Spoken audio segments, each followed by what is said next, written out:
अच्छा, एक काम कर देखिएगा कि आप रोज़ अपनी दुकान पर जाते हो, रोज़ अपने व्यापार पर जाते हो, रोज़ अपने कार्य पर जाते हो, रोज़ अपना काम करने जाते हो, और रोज़ जब आप व्यापार के लिए जाएं, कोई अपना काम करने के लिए जाएं, ये ऊपर के बक्से बंद पड़े हैं, खड़े होकर सुनिए पहले उसको।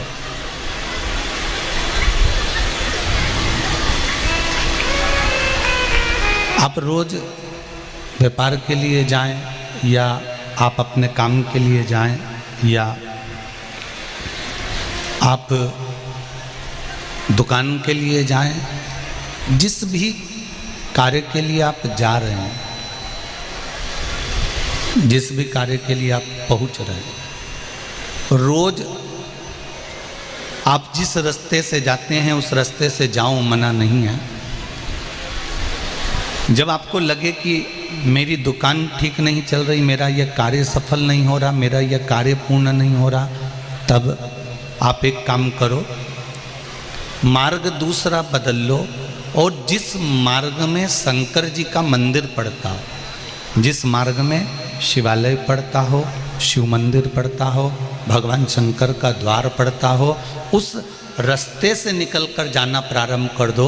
भगवान की केवल कृपा की दृष्टि पड़ना प्रारंभ हो जाएगी तो दुकान भी चलना प्रारंभ हो जाएगी। आप उसका मार्ग पकड़ लीजिए, आप उसका पथ पकड़ लीजिए, आप उस मार्ग पर चलना प्रारंभ कर दीजिए। जब आप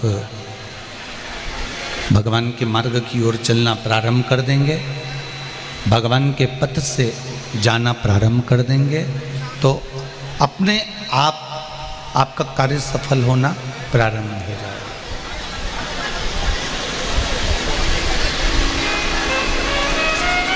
एक बार भगवान शिव की भक्ति का जो फल है,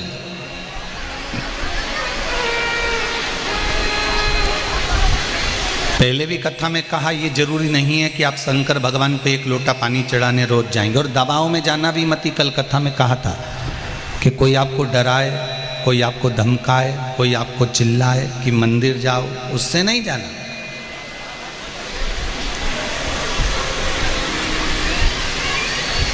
इतनी कथाओं में आप लोगों ने जितनी बार भी कथा सुनी होगी, जितने लोग आस्था चैनल पर सुन रहे हैं, फेसबुक यूट्यूब पर सुन रहे हैं, कभी हमने आपको ऐसा नहीं कहा होगा कि आप ये कार्य नहीं करोगे तो आपको ये कष्ट होगा। ये तो आपके दिल की बात है, ये तो आपके हृदय की बात है, ये आपकी चित्तवृत्ति की बात है, ये आपके मन की बात है। तेरे मंदिर में आना मेरा काम है और मेरी बिगड़ी बनाना तेरा काम। ये आपके ऊपर है कि आप भगवान के मंदिर जा रहे हैं, या आपके ऊपर है कि आप भगवान को जल चढ़ा रहे हैं, या आपके ऊपर है कि आप भगवान को एक बेलपत्र समर्पित कर रहे हैं, या आप भगवान को एक चावल का दाना चढ़ा रहे हैं। ये आपके ऊपर है, आपके ऊपर कोई दबाव नहीं होना चाहिए। भक्ति में, भजन में, कीर्तन में, स्मरण में, मंत्र जाप में, भगवान की भक्ति के अंतर्गत मंदिर जाने में, शिव महापुराण में जाने में, या सत्संग में जाने में कोई दबाव नहीं होना चाहिए। बिना दबाव के आप जब भगवान की भक्ति करोगे तो उसमें सुख मिलेगा।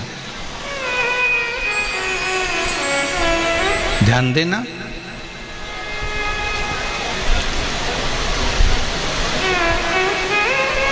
धन होगा, पैसा होगा, गले में सोने की चेन या मंगलसूत्र पड़ा होगा, तो चोर की नजर जरूर पड़ती है। आप सुंदर होंगे, बहुत सुंदर दिख रहे होंगे, तो लुच्चों की नजर जरूर पड़ती है। और यदि गले में सोने की चेन है, मंगलसूत्र है, धन है, तो चोर की दृष्टि पड़ गई।